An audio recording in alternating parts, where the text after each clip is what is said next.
Welcome to the Ortho Joe Show, a joint production of the Journal of Bone and Joint Surgery and Ortho Evidence.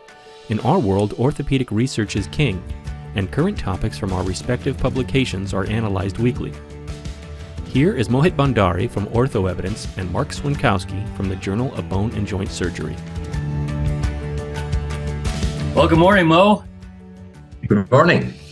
I think neither one of us are at our usual spots this morning. I am actually not at the office. I'm getting ready to travel to the airport to go to the office in Boston. But therefore, I'm absent my Ortho Joe mug, which I'm trying to deal with acute depression.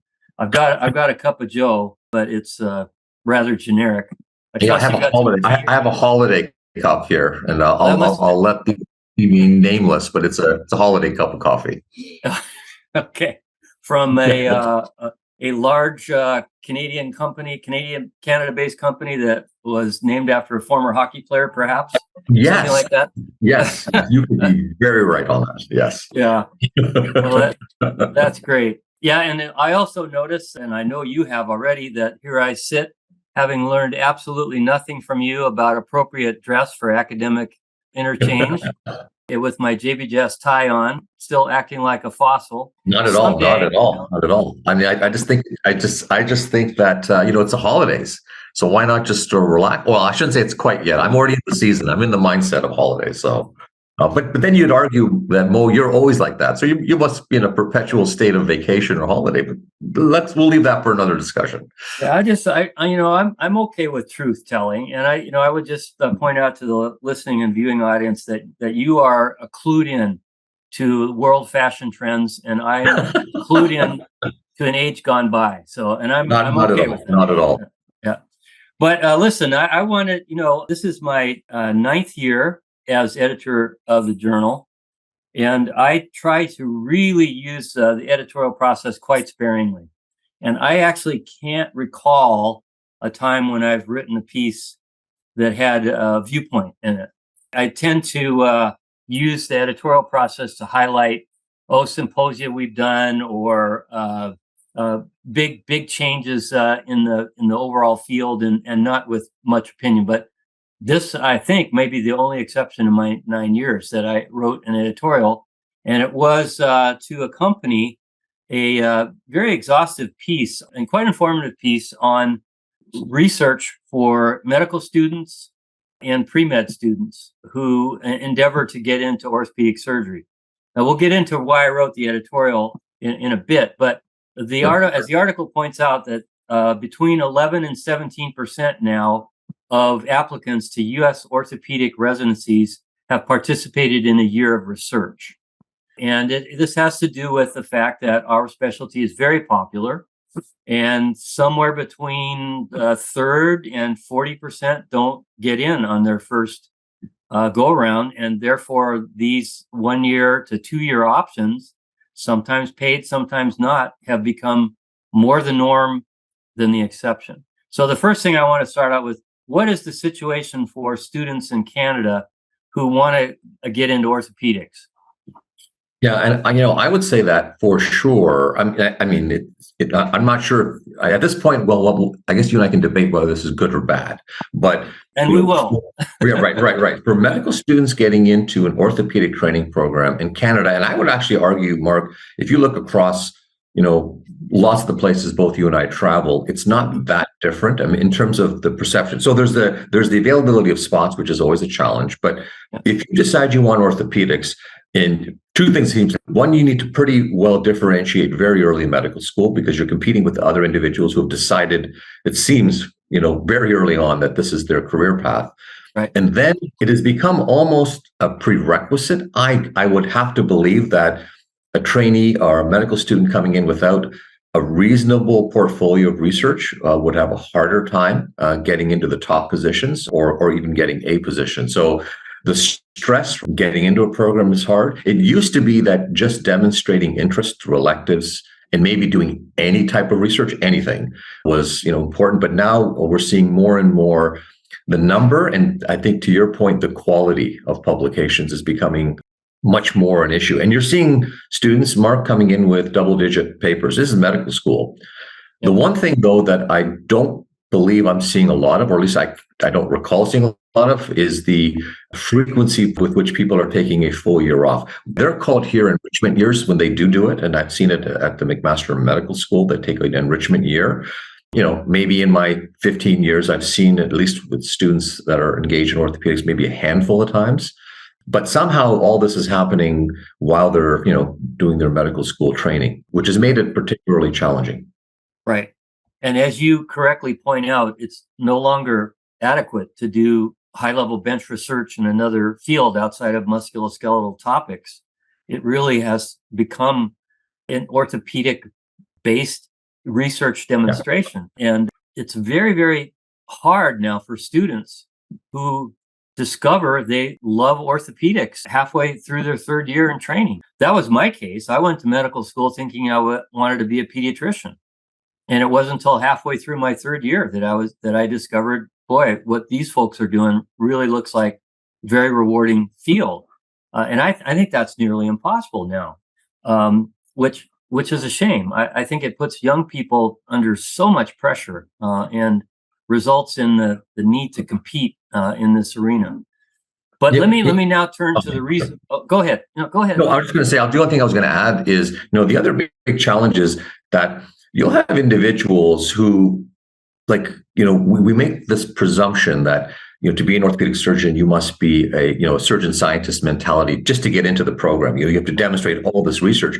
The truth of the matter is there are going to be many individuals who are, quite frankly, not, their drive is education. I mean, we've seen it at, all over the world. Their drive is high quality education, high quality patient care, and they're going to make tremendous impacts in the field.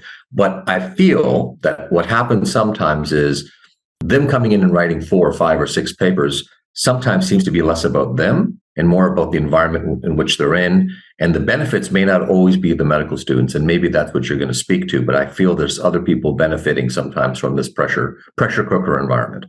Yes. Yeah. Well stated. And so this article that I referred to is a great resource for students who are interested in the field. It really goes about how to select a program, how to select a mentor, what to look for in the highest quality programs. Very, very useful. But my experience in traveling around the United States primarily and doing journal clubs and visiting various programs is that there is an awful lot of abuse of these highly motivated students. And when I say abuse, what I'm talking about is a faculty member takes on a student, again, sometimes with no pay for a full year, which further puts them in debt for living expenses beyond their medical school debt, and offers no supervision.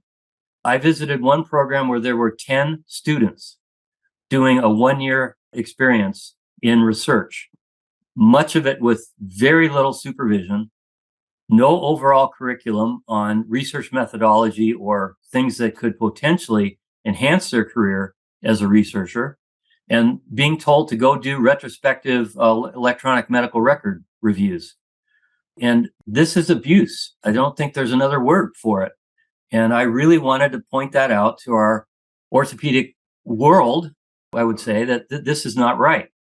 If we're going to be taking these students on, we really need to mentor them and make sure that the year is of value in case they're one of the group that eventually goes into another specialty. And they need to be well prepared to do research in whatever field, and they need to participate in projects that are going to actually advance the field, not just simply be another addition to a faculty member's curriculum vitae, which seems to be what's going on to me.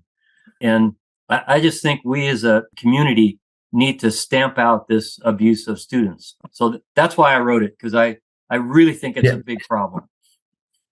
Yeah, and I think it's such. I was saying that, when I look at the, actually at the review, right, the forum piece that's being published, just beautifully written, very thoughtful, provides a real great framework, Mark, for what should happen.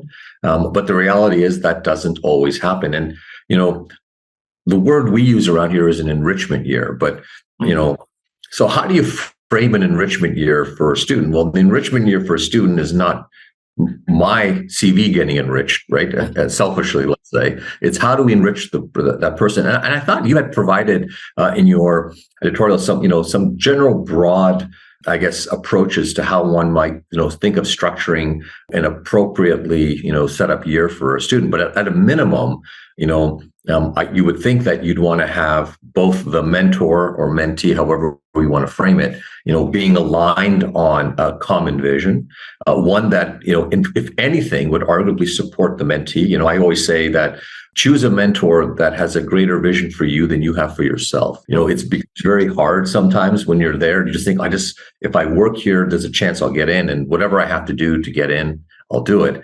But the reality never faces like, what if I don't get in? I've just literally think, how am I prepared for something else? And I think that's your point. How do we prepare them that if they don't make it into a highly competitive program, we still prepare them to be successful in some other part? And I don't think some of these enrichment years, so to speak, are set up in a way that allows the mentee to be successful. Now, success could be I get in, and so it was worth it.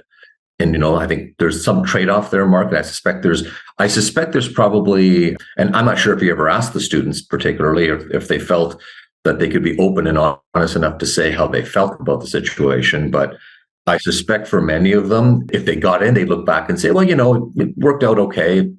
If they didn't get in, I would guarantee you that, those who felt that there was abuse would be very unhappy with how how things worked out for them. And more importantly, that I don't have any new skill set that I can actually use because I put all eggs in that one basket. Right. Yes. And that's what I pointed out, that there really does need to be a curriculum on research methodology. And you alluded to this earlier in the discussion, that there aren't very many that are going to go on to a research career in our field or other fields. My estimate, and I've said this before on Ortho Joe, that it's around 9%. And then of that 9%, half are really, really productive in research. I think that people like you and myself are weird. We're the strange ones. We're not the normal ones that really love to deliver great care to patients and their families and consume research, but not really interested in the painful parts of it. The 7-9 years to find the result of an RCT. So what's happening with these student researchers' experiences is that they're being soured on the overall research engine, that it's really only about the faculty and their CV. And they really don't care about quality research that's going to impact the field. They care about numbers. And it really does put a foul taste in their mouth as they go on into their careers, whether it's orthopedics or not. And I just think the whole situation needs a great deal of attention in our field. And I hope in some small way that this editorial will provoke some more discussion. Yeah, I congratulate you on saying it, because I think there's probably many folks around, who will read it and say, yeah, it resonates, or at least somebody through either direct interaction or through some degree of separation has witnessed and or participated in this, and makes us all have a chance to reflect. I'm sure if I look back at many of the students that I've interacted with, there's probably some that in my mind, I look back and think, I could have done much better. I could have done much better to help them. And then in maybe ways, there's others in which I thought I've done a lot, and I felt, well, why is it so inconsistent? And I think we just all have to take stock of this type of area. And I'll tell you the one thing that you could very well do, and I don't know if that data exists. I suspect it does. But of this group of medical students, Mark, that engage, you said it's the 11 to 17% or so that engage. What percentage of them actually end up doing research when they're in residency, and how many of them ultimately end up, making research a part of their career? And I suspect it would be highly correlated with the richness, quote, the true enrichment of that year. Because either you have someone fall in love with research during that year, or they hate it. And both of those people are probably still getting in, right? Because you can still like what you're in and do very well at it, because we have very bright, talented individuals who are applying in medical school. But that doesn't mean that they're going to continue, because we've actually potentially ruined an opportunity rather than supported one. So I think that's really an important part of that discussion, is that every touch point with a student, you are shaping them. Like I know as a medical student, my interactions by individuals around me hugely shaped my life, hugely. And I can't imagine it's not the same for others. Yeah. And created an opportunity where you fell in love with research instead of an opportunity where you were soured on the whole experience and became just resentful of the experience, right? Now, again, if you don't get into orthopedics, you're very resentful. If you get into orthopedics, you may be thinking it's not for me and I'm never doing that again. I don't want to go through that experience again. Right. For people, weird people like you and I, it's been a career-long experience that we've loved and can tolerate the frustration, I think, better than most normal people. There's not a reward, right? I mean, there is reward, and there is something awe-inspiring too about being, involved, as you said, right, with research that matters. And I'm not saying that doing retrospective chart reviews can't be rewarding, and maybe we're not arguing that, but I do think that when you're left to your own devices and just sitting in front of back in our day, it was a microfiche or actual charts, physical charts. You would sit in a room. It was a very isolating experience, and you really had no sense of why you were there and what you were doing, and just hoping that something would be uncovered. Yeah, very much a monk-like experience. That's for sure. I found myself. Yes, in those experiences. Well, the fact of the matter is, this intense pursuit of our field of orthopedic surgery is definitely worthwhile. I certainly couldn't be more grateful for the ability to help patients with orthopedic medicine and surgery that I've had in my now 40 years of practice. And I know you feel the same way with your, what is it, 10 years of experience now clinically, Mo? Something like that? Yeah. Right. Well, I wish I was that early on, but no, I've had a few more than that. Getting in double digits for sure. But let me ask you this, Marc, maybe before we end off here, what was it about this particular issue? Is it what is the core of why you felt that you wanted to say something on this? Because I'm sure there are many issues, in your role as editor over the last 9 years that you could speak to. What was it about this one that really struck a chord for you?